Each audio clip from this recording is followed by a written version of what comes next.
Hey folks, Dr. Mike here for Renaissance Periodization, and today we're going to chat about what to prioritize in your training, not what muscle groups, but what more nerdy level of theoretical ultrastructure. Man, if I had a favorite thing to talk about, this would be in the top 10 for sure. Here's the thing. Some of the stuff in your program that you make for training is going to be super surface level detail stuff that doesn't matter a ton. Other stuff will be much deeper and more fundamental. And it's imperative that you focus on the more important stuff because that's the stuff, it's the gift that keeps on giving. And not even right away. The surface level stuff can be important week to week, month to month, but month to month, year to year, and for your whole career, if you get the very basic foundational stuff correct, you're going to be milking the gains out for a long time. Or if you only have the surface level concerns addressed and you have fundamental flaws with the basics, you're going to run into problems really, really quick. Let's explore what that means and exactly what we should be focused on most, and then what we should be focused on next after that and a little bit less. First, when designing a training program and executing a training program, the number one concern you should have is training quality, which means at least two things in the following order. First, technique. If you know how to do a bicep curl properly, I can later tell you how many sets and reps to do, and you'll get amazing gains. If you don't know how to do a bicep curl properly, I can tell you sets and reps, but my estimate of how many you need might be off because you're doing the thing wrong. And also, it could be that you don't get very good results or the results that you could have gotten. For example, if I know you have a solid V8 engine in your car and it was built well, I can kind of tell you how to make the rest of your car so it's a top fuel dragster like Scott the Video Guy drives. But if you have a situation where your engine was built wrong and malfunctioning and sucks and it's really a 4-cylinder and it looks like an 8-cylinder, I don't know what to tell you about how to build the rest of your car. And even if I tell you all the more or less right stuff, it could be the right stuff for the wrong engine. You tell me it's a V8, but it really performs like a V6. I say, well, you got to have a car that can handle that kind of, torque. And I give you a heavier weight elements to construct the car from. And all of a sudden, the power to weight ratio is wrong. And you don't need that sturdy of a car because your engine isn't even that fast or that strong, rather. Technique is the core foundation upon everything else. It is thus the most important. Now, if you have good technique versus bad technique, week to week to week, it doesn't make much difference in growth. You can adjust by doing more reps and more sets. With bad technique, you get basically the same growth as you could with a good technique, but with fewer reps and sets. But over time, the fatigue and the muscle growth start to take off and apart from each other, and bad technique catches up to you. Technique is everything because it is the first priority. The second priority, still under the emphasis or under the large control of the variable of training quality, which has two of these variables, training quality, technique, number one within that. Number two within that is an ability to have a high relative effort, which means with good technique and only with good technique, you are able to push your muscles very close to failure or to failure, given the need to do so. Because if you have a really good technique, but you mail in all the sets like I do, because you guys know I don't train that hard, you end up not having very good results, even though your technique looks great. You're stopping so short of failure that you're not getting all of the juice squeezed out of your muscles that you could. Technique is first. High ability to do relative effort, the ability to train hard in any one given set is second. If you can do those, well, you're really off to a good start. They are the building blocks of excellent training. If you make the rest of your program and do the rest of your program with technique and the ability to train hard as a base, you're going to do real well for yourself. Next up, number two priority is what I would call training structure. Here's some examples of what that means. The order of exercises within muscle groups. Should I do bench presses first or flies first, for example? The order of muscle groups within the session. Should I do chest first or back first or arms first, etc.? The number and placement of the sessions within a given week. Monday, if I do chest and triceps, when do I do chest and triceps again? Is it Tuesday? Wrong answer. Is it Thursday? Much better. If we have 2 times a week training, of course. If you get this where to put the things, where to put the exercises properly, where to put the muscle groups properly in a session and within the week between sessions, you can have a logical foundation on which to decide, okay, how many sets am I doing of everything? But if you figure out how much you're doing first, you may have to screw up your structure to fulfill an amount that doesn't make any sense. For example, you can tell yourself, well, I'm going to do 30 sets of biceps per week. That could end up having a training structure that demands that you train your biceps so frequently that they don't recover, or so much per every session they do recover, but they barely grow because each session does as much damage as it causes growth. The damage recovery saps all the growth away. Not good. You guys are seeing where I'm going with this. First, we have high quality training, tiny building blocks. Every rep we do with good technique.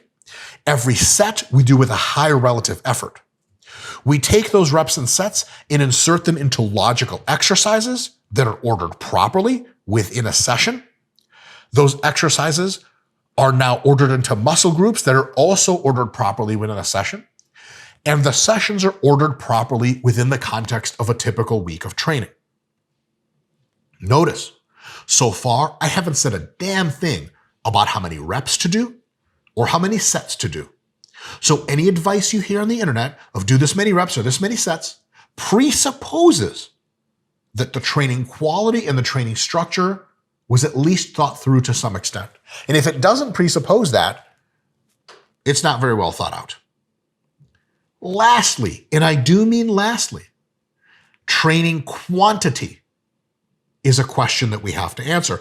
How much load, how much weight are we lifting? How many reps are we doing per set? With good technique from earlier, with a high relative effort, in a logical weekly structure. We can now answer these questions.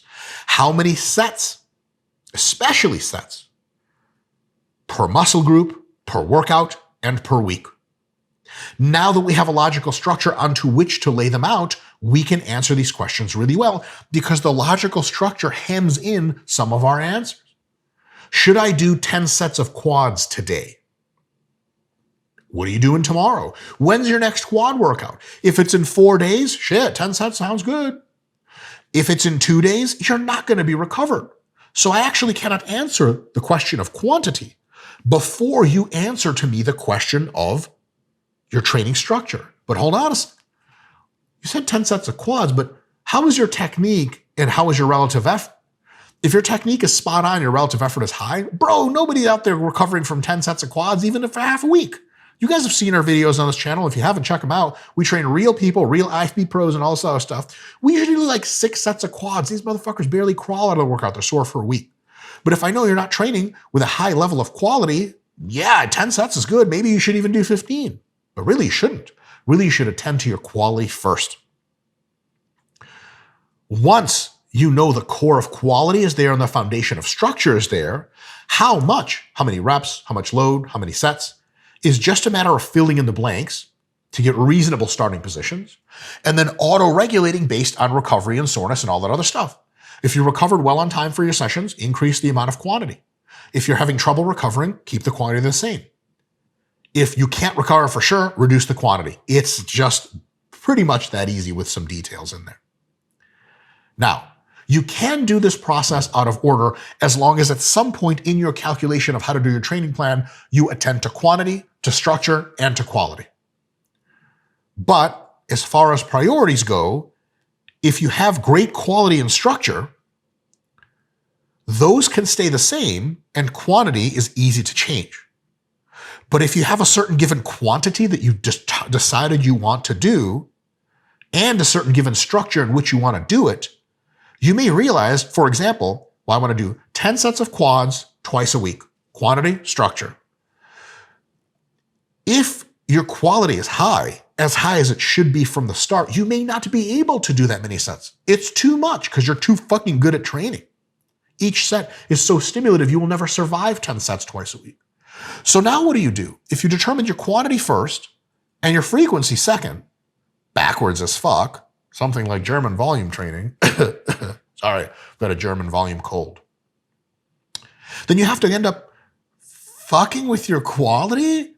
Somebody catches you doing half reps on the leg press and they're like, bro, what the fuck? You're like, trying to do 10 sets, man, every fucking twice a week. They're like, okay. They're like, well, so fucking fill in the blanks, dummy. If I do it with good technique, I won't be able to do 10 sets. I need bad technique to survive this. You guys see where I'm going with this? Brain explosion. All right, so you may be thinking, all right, okay, boomer, which if you tell me on the internet, I will laugh with you. Namaste. If you tell me in real life, I'm going to do jujitsu to you until you hurt badly. And then I'm going to say, what was that you said? You Zoomer, little TikToker fuck. I'm kidding. I'm getting ahead of myself.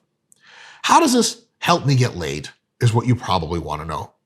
Though I can't get you laid because I've never been laid myself, I can absolutely try to give you some more decent examples of how this would work in the real world.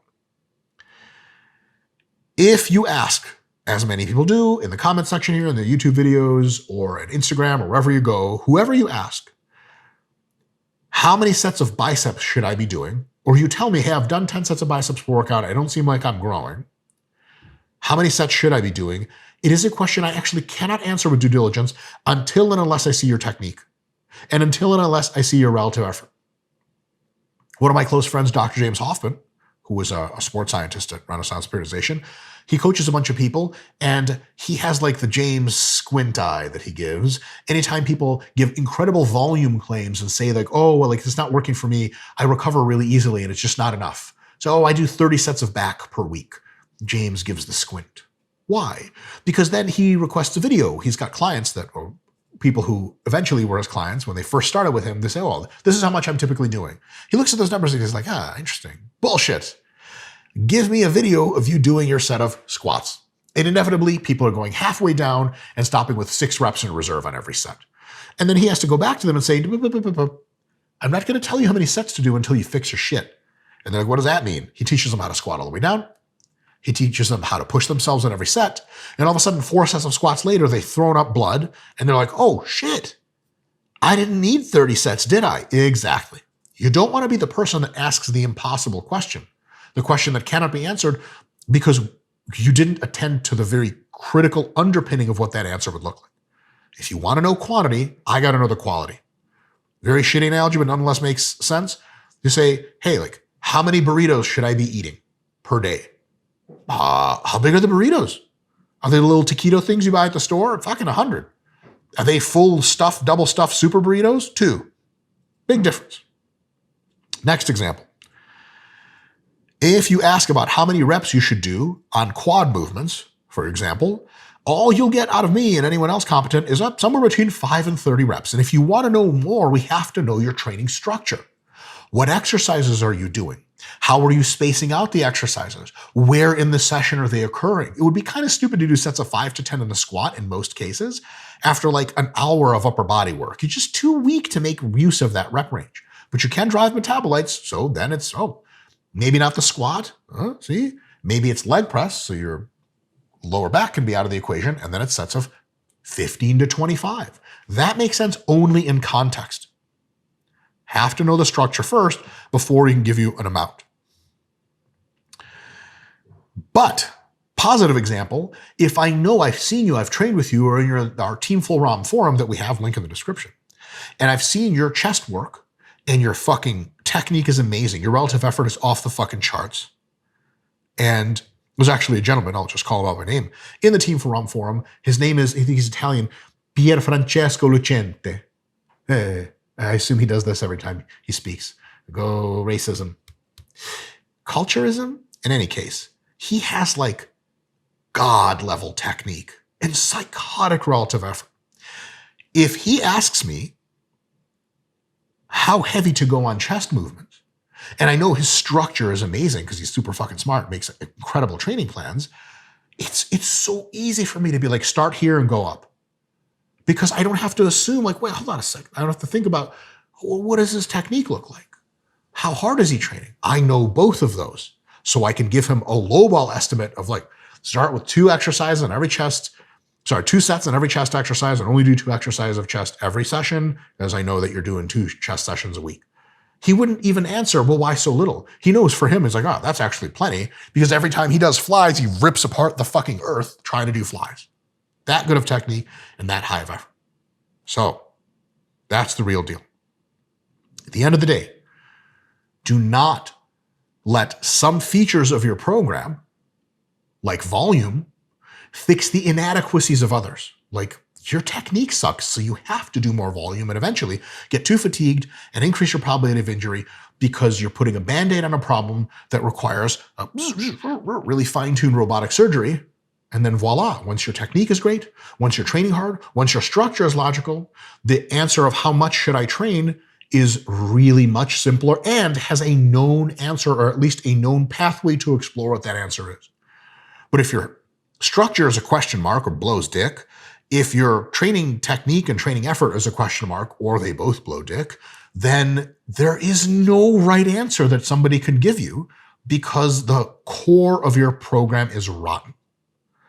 Trying to have some features fix the inadequacies of others in a system is like dating the same shitty people over and over again and expecting for them not to freak out at you and slam the car door in their Camaro and drive away, leaving you with wilted flowers and your pretty sundress in the middle of cold, dark evening street in mid-1980s urban America. How's that for a fucking scene? Folks, thanks for tuning in. Questions and comments below. Like, share, subscribe, and consider a members area, as well as Team Full ROM. See you guys next time.